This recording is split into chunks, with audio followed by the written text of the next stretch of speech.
Hi everyone, and welcome to this week's Wallsend history story. This week again is not really a history story, but it is another video of old Wallsend photos. And just like the other videos, I will be telling you a little bit about each one and maybe even adding in some of my memories. Now I hope that it will bring back some memories for you and that you will also enjoy looking at the old photos as well. And this is video number 4 in the old photos series, and I just want to say that I am hoping to do another tour around in the car video soon, but the last couple of weeks the weather and my actual free time has been against me, so I haven't been able to do it, but the forecast is good for this coming weekend, so fingers crossed. The first photo that you can see this week is the hall grounds. Now this photo was taken beside the bottom of Crow Bank, and it most likely dates from the 1960s, and you can see the bridge across the stream at the bottom of the bank. It's a very different view to the one that you will see down there today. However, it does show you that the trees were there back then and they aren't really a new thing. One of the main differences today is the path that used to lead up to the green along what I would call Crowbank Wall. Now that is no longer there, as it now leads down and straight into the water. Well, I say it isn't there now, but in truth it is there, but you can't really use it anymore. Now I remember walking down that path when I was a kid, and I used to love going that way as there was often a blackbird's nest in the wall halfway down, and I used to love looking to see if the babies had been born. Now in case you're interested, I did look from a distance, I didn't go over and disturb the birds, but I also think it felt a little bit less steep when you were walking back up the bank from that route. It looks really open in this old photo, which I have cropped a little bit so you can see the area that I'm talking about. When I was a kid, it was much more overgrown.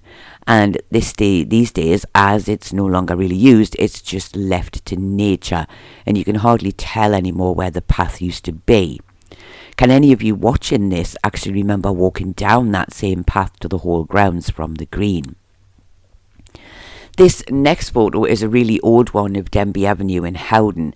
Now I can't be sure of the exact date, but it's certainly from a time before the Mauritania pub was built, as there's no sign of the path or the car park entrance on the right hand side of the photo. Maybe some of you can actually date it from the old car in the photo. Also on the right hand side you can see the old garages a little bit in the distance. I remember that my dad had one of those, but he never kept the car that he used in it. He used to keep an old Rover in it that he used to work on whenever he had time. Sadly though, he never quite got the job done before the garages were knocked down and he had nowhere to keep the car anymore, so he had to get rid of it, which is a shame, as it would probably be worth quite a bit of money now. Also behind the car you can see some of the 3-storey flats that once stood on Denby Ave. I remember these really well, as my dad lived in them until they were demolished in the mid-90s. Now I remember the stone stairs that led to each level, and the whole place always seemed to echo inside. But the flats were canny inside, the rooms were quite big, but I do seem to recall that the kitchens were quite small. These flats too were demolished in the mid-90s, and this photo is one that was taken from the front window of my auntie's old house. It's probably almost impossible to see, but there's at least 2 men on the roof of the second block of flats, and it looks like they were taken off the roof tiles one at a time. How many of you watching this can remember these flats, or maybe even lived in them? The area is very different now, with the Howden hub and the doctor's surgery on that part of the road. This next photo is one where I truly wish I had a better picture, but sadly this is the best I have, and it's still the only real photo that I have ever seen of the little park that used to be behind the houses on Denby Avenue. I believe there was an entrance on Kelso Gardens as well as one on Ridley Avenue. I do remember this little park really well. I was often in there when I went to stay for the weekend at my auntie's, and I also know that many other people remember this little park really well too. Sadly, by the time this photo was taken, it was hardly used, and as far as I know, the whole area is now allotments. It was a great place to play when I was a kid. How many of you watching this can remember it? I'd really love to hear your memories about it. This next photo shows you part of Wallsend Park, or Richardson Dees Park to give it the full proper name.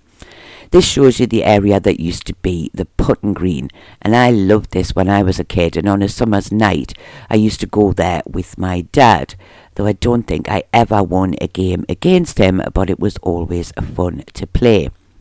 And I also kind of remember a little wooden kiosk thing that was close to what is now the skate park, where you could hire balls and the golf sticks, or whatever you call them. I think you could also hire tennis rackets from the same place as well.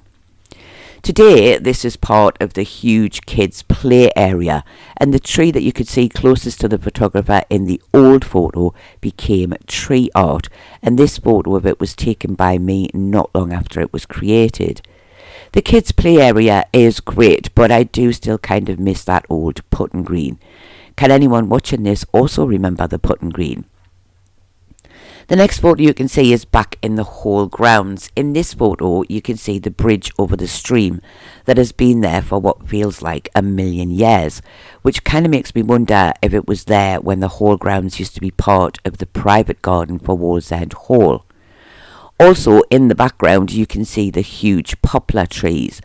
They were a bit of an iconic sight in the hall grounds for many years. And I know that a lot of people thought they were cut down when the hall grounds was revamped back in around 2013, 2014. However, they weren't. They had been gone for a long time before that. I don't actually know when they were planted. They were certainly there in the 50s, but they did actually do a lot of damage to the binary wall, and it was probably one of the reasons why part of it fell down a few years ago, as the tree roots probably weakened the wall. But despite the damage they caused, I do still miss them a little bit, if I am honest. This next photo is of you looking down at the avenue, and it was probably taken in the mid-80s. On the left-hand side of the photo is the old police station. Of course, when this photo was taken, it hadn't been a police station for many years. It closed in the early 1900s, most likely around 1907, 1908, when the then new police station was built on Alexandra Street in Wallsend. This police station was actually quite a big one when it was first built, but the new one on Alexandra Street was twice the size. The police station on the avenue was demolished a few years ago, and Windsor Court Care Home now stands in the same place. Although you can't actually see it on the photo, there used to be an egg shop just off the avenue, and you went to it via the back lane, and I'm sure loads of you watching this will remember that. I used to go there with my nana all the time, and I remember you had to take your own egg boxes with you and stand at the little hatch in the backyard to get served. But I do remember that the eggs were always amazing. Going back to the avenue photo, on the right hand side of the photo used to be where Dr. Acheson's house stood, known as Park Villa. Sadly, you can't really see the area on this photo where it used to be, but I'm sure that a lot of you will have heard of the house that I am talking about.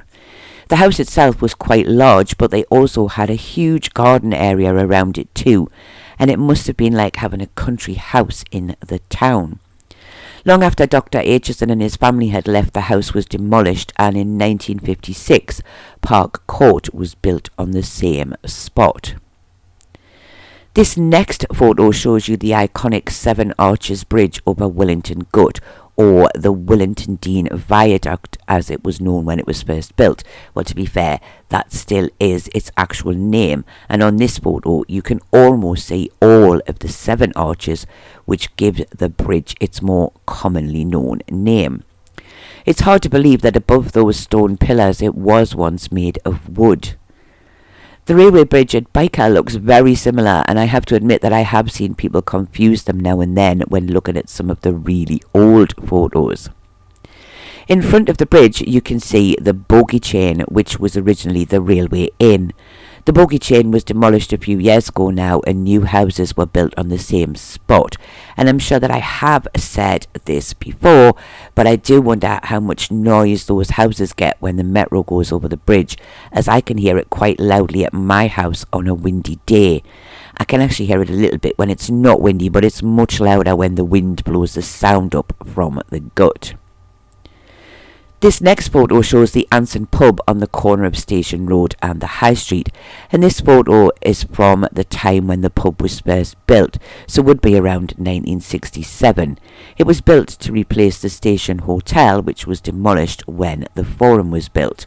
The Station Hotel was of course known better as the Penny Wet, and when the Anson was built, the bar on one side was named the Penny Wet Bar as a tribute to the old pub. Although many people think the Anson was the Penny Wet, it never actually was. But if you want to know a bit more history of the Anson and the Station Hotel, aka the Penny Wet, I have covered them in more detail in one of my Pubs of Wallsend videos. This next photo shows you the Anson from the Forum side, and again this will be from around 1967. It's also nice to see everyone sitting on the seats outside the pub, but I can only see one man wearing a flat cap. And I can also see one of those awful stone bins that used to be dotted around the Forum. I absolutely hated them, as I always seemed to scrape my hand on them when I was putting rubbish in them. And they also didn't really hold all that much rubbish either, and when the wind blew, it blew all around the Forum. The last photo this week is a view along Wallsend High Street, and this is probably from the late 50s, early 60s. It's certainly from before the Forum was built. There's so much history on this photo, but sadly I am too young to remember the view as it is on this photo. On the left hand side you can see part of the co-op, and it would still have been the co-op at the time this photo was taken, and you can just see the clock peeping out from the Ship Hotel, which stood on the corner of Carville Road. On the right hand side of the photo you might just be able to see the post box standing outside of where the old Wallsend post office used to be. The shops aren't too easy to see, but you can see L&N stores and also Milburn's. Milburn's of course moved to Station Road when this part of the high street was demolished. In the distance you can see the Black Bull, now Manhattan's, and just beyond that you can see the sign for the Ritz Picture Hall, and it was probably still a picture hall when this photo was taken, as I don't think it became a bingo hall until the late or mid 1960s.